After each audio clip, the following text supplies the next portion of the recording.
video cut out there. So these are brood boxes. They're bigger. These are honey boxes. They're smaller, so you can lift them. They get really heavy. They get upwards of 50 to 80 pounds, depending on how full they get and how well they're like filled out. And all the cells, like you can see here, they're starting to do is fill that out with honey over here.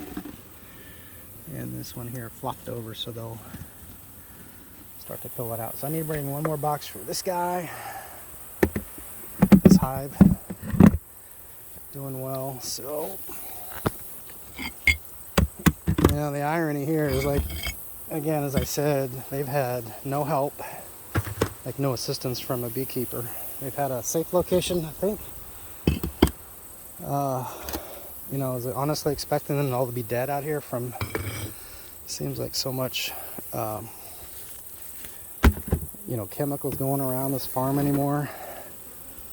And I honestly expected them all to be out, I mean dead. But they're all alive, which is a great sign that they've been doing just fine by themselves. And so I want to check this one over here. See how he's doing. So same thing. There's 2 honey boxes here. It's a bigger hive. This is the biggest hive I've got. So I'm not inclined to pull anything out of here. And again, I will probably come back, add one more frame, one more small box with this frame so they can keep working on it. I'll probably start again feeding. But I do need to, when I come back and tear these apart, so I'm not going to tear it apart today because I have to work on this. And what I'll end up doing is taking the new box and actually putting it right here and then moving all these boxes up. So they work bottom up. And so again, remember these brood boxes in the bottom, they have a tendency when the box gets big, the hive gets big, they have a tendency to start leaving this alone, meaning don't do anything in it. And they work their way up. So if they're working their way up, I want to put that new box here. These two have honey in them. And so as they're working in the fall here, they'll fill out this new box. These two will come up, and then I'll leave this open one, and then that'll be their method of getting through the winter.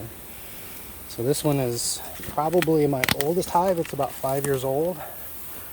It's always been a great producer. I've always been able to split hives off of it. For example, the one I was saying, so this is my best hive, and then this one here is a split from this one split, meaning I took a queen out of here, it was still in her cell, took a bunch of bees out of here, made a brand new hive, put them over here by themselves, and had them basically start a new colony by themselves. So all those myth busters where you got to take this crap a half a mile away, that's complete BS. This is a hive.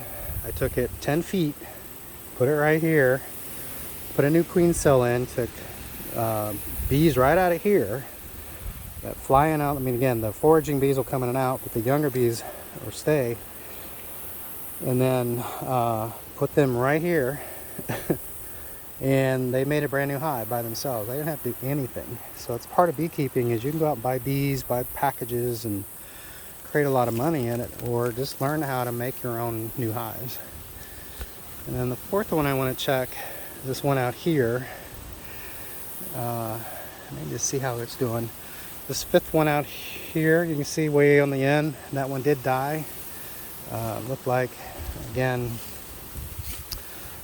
there were some problems in the hive, and it honestly looked like they had some chemical stuff going on. I was checking their wings and all that, and yeah, you can see they're all gone and all dead. But I was seeing a lot of dead bees in the front and signs of chemical issues. So we're gonna first get rid of some of this crap that's blocking the hive. People sometimes don't know, but like the bees should be in complete sunlight. Don't put them in shade. Unfortunately, all this stuff here starting to grow up. I gotta come back and cut this down. But bee boxes should be in direct sunlight all the time. Helps fight off little bugs that get in there and stuff along that line. And it also, in the winter time, helps heat up the hive so they don't have to work as hard. That's natural thermodynamics. So let's see what's going on in here. This feels like the same problem. Yep. I don't know if you can see it, but the same thing. They started naturally building their own frames because I didn't get back out here and add them some more, so I should have came back out, did the same thing as added another box. But now I need to bring another honey box out, and because they've been so productivity on this one's really high, I may want to add 2 of them. But when you look down in here, they all look really healthy. There's a few bugs in here, a few mites and stuff that you can see going on. But this box here is worn out. You see they started making their own little new entrance at the top, which is fine. But I'll have to come back, carve that off, and then pull these 2 boxes off, put the new one in again here.